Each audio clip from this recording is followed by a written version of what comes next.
Welcome back to The Survival Historian, where we journey beyond modern convenience to ask the questions that shaped human civilization itself. Imagine waking in the pre-dawn darkness with nothing but knowledge inherited through generations. No lighter, no GPS. Yet our ancestors didn't merely endure, they thrived. This is the story of survival before survival became a television category. These are the lost arts that defined human resilience. We live in an age where a dead smartphone feels like a death sentence. Our ancestors would find such fragility incomprehensible.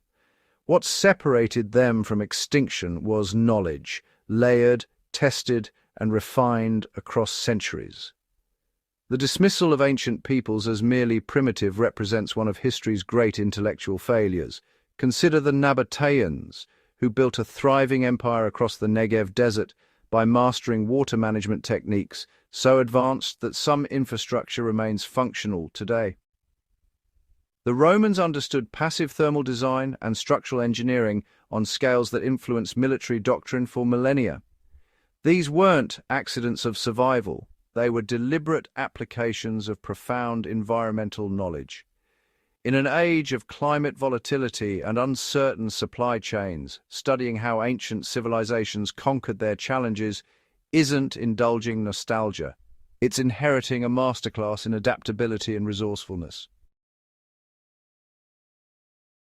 Fire was civilization's first technology, but generating it without modern tools demanded creative solutions.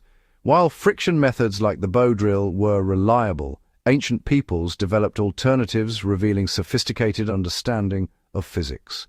In regions with flint and iron pyrite, percussion ignition became preferred. Archaeological evidence shows strikers generated sparks hot enough to ignite tinder bundles of dried fungi, particularly amadou from birch trees. In sun-drenched regions, solar ignition offered an even more elegant solution. Polished concave mirrors and naturally shaped rock crystal lenses, burning glasses, could focus sunlight into concentrated beams that ignited tinder in moments. Shelter without fire means little. The Roman military tent used layered canvas and strategic ventilation to manage temperature and moisture, anticipating modern building science principles. The Inuit igloo represents the most remarkable example of thermal efficiency in ancient shelter design. Spiral-stacked snowblocks create dead air pockets, providing superior insulation. A single oil lamp inside can maintain temperatures above freezing, while exterior conditions plunge lethal. For rapid deployment, ancient peoples developed debris shelter principles still taught today. A framework of branches angled to shed rain, covered with leaves and bark, created insulation effective enough to prevent hypothermia. The principle, create a small enclosed space, capturing and reflecting human warmth, is fundamentally sound and transcends time. The separation between edible and toxic plants requires knowledge that simply cannot be guessed. Yet across diverse continents, ancient peoples developed, sophisticated botanical understanding that transformed even the most hostile landscapes into provision.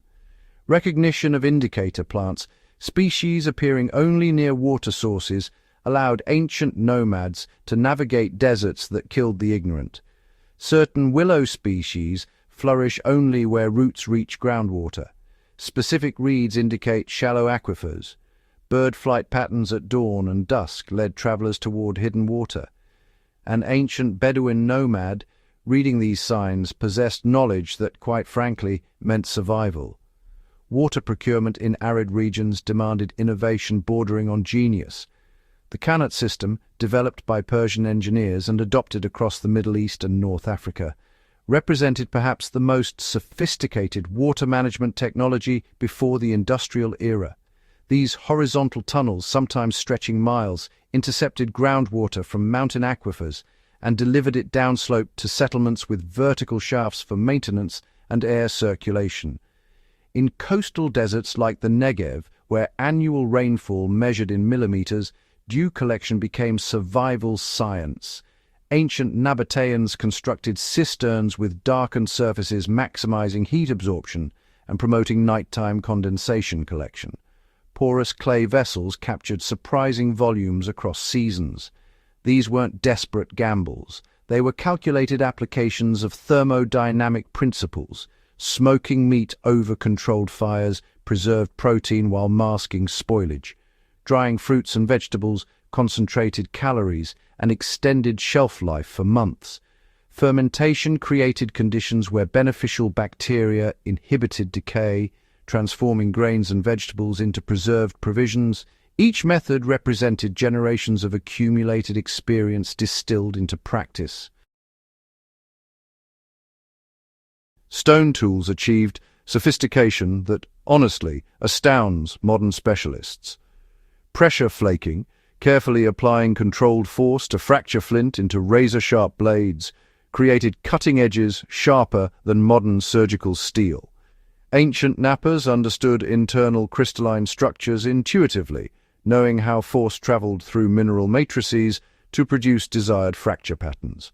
Obsidian could be worked to edges measured in nanometers, invisible yet devastatingly effective.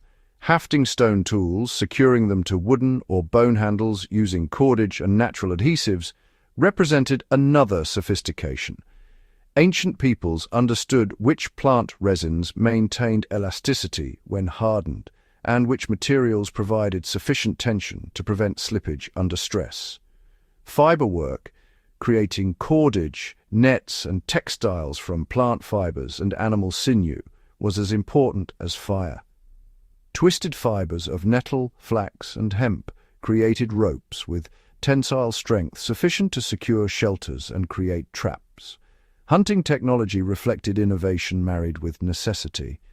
The atlatl, or spear thrower, a lever extending the human arm, increased throwing velocity and impact force with effectiveness that remained competitive against bows in some cultures. The engineering was elegant, a curved shaft with a catch for a spear, physics of leverage concentrated into a tool crafted from bone or wood in hours.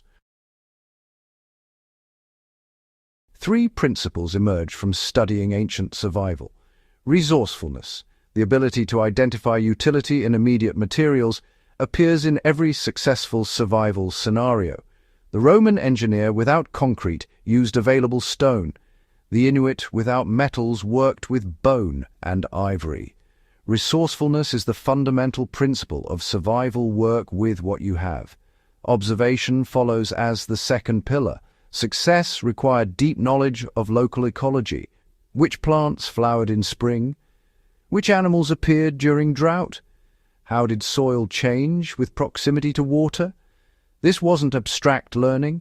It was embodied knowledge, earned through seasons of watching and adapting. This observational discipline remains as critical now as in antiquity. Adaptability completes the triad. Ancient peoples didn't cling to methods that failed in new conditions, techniques for temperate forests transformed in deserts. Rather than fixed toolkits, survivors possessed principles flexible enough to generate context-appropriate solutions. This adaptive mindset, grounded in fundamental principles rather than memorized procedures, represents the deepest lesson from ancient survival.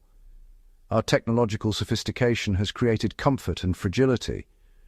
When systems fail, survival returns to principles our ancestors knew intimately. Learning bushcraft from ancient civilizations isn't romanticizing the past. It's grounding ourselves in principles enabling resilience. The person understanding shelter design from physics can improvise effectively anywhere. The person observing plants carefully can identify water sources anywhere. That person carries freedom others lack.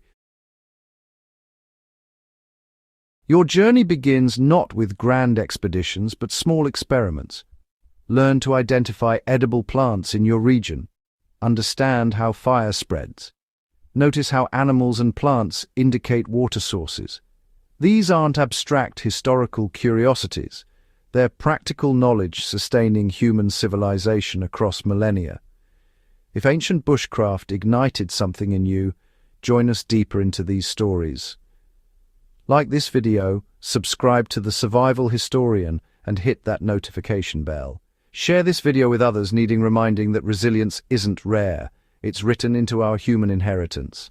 In the comments, tell us which ancient survival technique fascinated you most, or which skill you're committed to learning. We're remembering together.